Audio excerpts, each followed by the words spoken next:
Why home design in the 80s looked so weird. This is a chair from 1981, the year that I was born. Bright yellow, pink, green, red. 4 different colors on one piece of furniture. And this is a chair from 2026. Black, just black. The same object, the same function, 45 years apart. 44 in my case. What happened? Because this isn't just chairs. Look at any home built in the 80s. The colors are loud. The patterns clash. The brass, well, it's everywhere. Everything looks like someone decorated with total confidence and 0 rules. Now look at any home built today. White walls, gray floors, beige everything. It looks like someone decorated with total restraint. 0 personality. We went from one extreme, well, to the other. And the question that no one's really answering is why? Today, I'm gonna walk you through exactly how this happened. The economics, the psychology, and one Italian designer who basically broke the entire concept of good taste on purpose. By the end of this, you're not just going to understand the 80s, you're gonna understand why your home looks the way it does right now. Because the same forces, well, they're still at work. Now let's dive into it. To understand 80s design, you have to understand the 70s. The 70s were rough. Inflation, gas was out of control, the economy was stagnant, homes reflected that energy. Earth tones everywhere. Avocado green, harvest gold, wood paneling, brown carpet. Everything was dark, heavy, and safe. People weren't decorating to express themselves. They were hunkering down. Then the 80s hit hard and something snapped. Not just me being born. Reagan's tax cuts put money in people's pockets, real or perceived. Consumer spending exploded. Credit cards became normal. And for the first time, the middle class had enough disposable income to care about what their house looked like, not just whether it functioned. Suddenly, your home wasn't just a shelter, it was a statement. And the market responded. Home improvement stores expanded, design magazines multiplied, and the entire industry sprang up around telling homeowners that the living room needed to be a personality. But here's where it gets weird. When an entire generation suddenly has money and permission to express themselves through design, but no real framework for how to do it, you don't get timeless elegance, you get chaos. Beautiful, confident, completely unhinged chaos. Now layer in what was happening in actual design world. In December 1980, a group of Italian architect designers met in Milan, and a guy named Ettore Soderas. Well, you can figure that name out. They were frustrated with modernism, the clean lines, the neutral palettes, the whole idea that furniture should be serious and invisible. So they started a collective group called the Memphis Group. And what they made was exactly the opposite of everything design had been for 30 years. Bright pink bookshelves, asymmetrical tables in clashing colors, lamps that look like they were designed by a kid with a geometry set, and unlimited access to neon paint. They used cheap plastic laminate on purpose, a material the design world considered disposable, and put it into luxury showrooms. Karl Lagerfeld filled his entire Monte Carlo apartment with Memphis furniture. David Bowie was a collector. The design establishment was horrified, and regular people absolutely loved it. Memphis didn't stay in galleries, it leaked into everything. The patterns on your Saved by the Bell set, the carpet at your local bowling alley, the shapes on every paper cup at every fast food restaurant in America, that squiggly, triangular, pastel, neon visual language that you immediately recognize as the 80s, that came from a group of Italians who were deliberately trying to make design people uncomfortable. And it worked!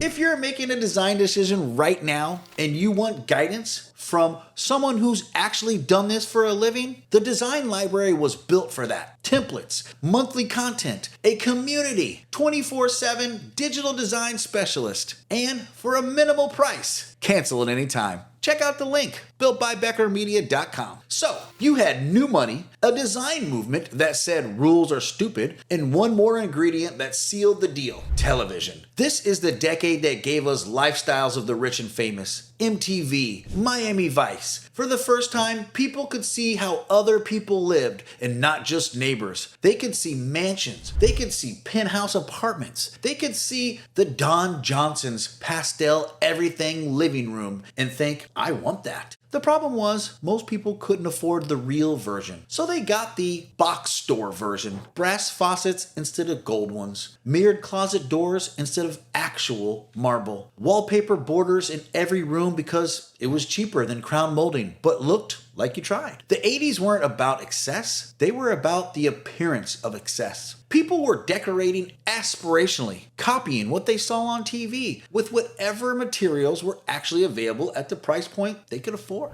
I've built a lot of things in my life, but I have never looked at a report that is this detailed about myself. Turns out, I'm a lot more complicated than an engineering plan for a load-bearing wall. The results I got back through the Functional Health platform, there's some things I had no idea about. And that's the whole point. Functional Health shows you what's happening before it becomes a problem, based on the insights of this platform put together by actual top doctors based on my numbers. I've already started making some changes. I've even used the AI chat feature on the platform to build out a meal plan based on my specific results. No weird supplement agenda, no insurance games, just my data tracked over time. So I own my own health story. Functional Health makes this affordable. $365 a year, $1 a day. That's less than a service call for a home maintenance charge. And I'm genuinely excited for my 6-month follow-up. And the first 1,000 members using my link get a $25 credit. Head over to functionalhealth.com, click the link in my description, and put your health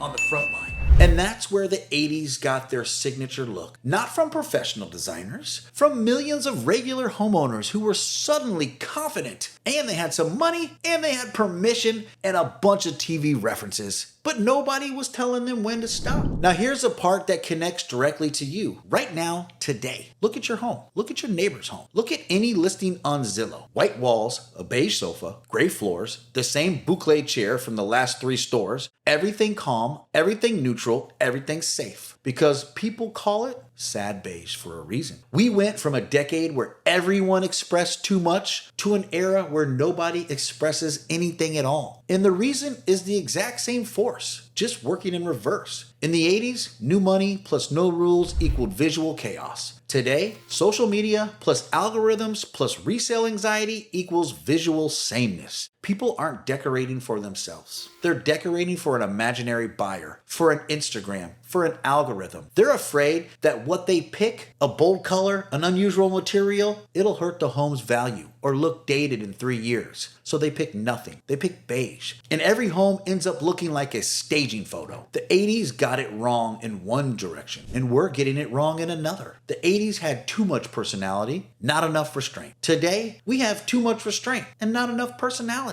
The sweet spot? The place where your home actually feels like it's yours is somewhere in the middle. A home that has intention. A home where someone made a decision on purpose and committed to it. Not because a TV show told them to, and not because the algorithm rewarded it, but because it's what they actually wanted to live in. The design library has tools for the exact. That's what I try to help people build. Our design library has tools for exactly that. BuiltByBeckerMedia.com. Link below. Drop a comment. Tell me what you'd rather live in. An 80s home or a modern beige box? I'm genuinely curious. Hit subscribe. And you know what? We'll see you on the next one. Thanks for watching Built by Becker, and I hope you're enjoying our new studio.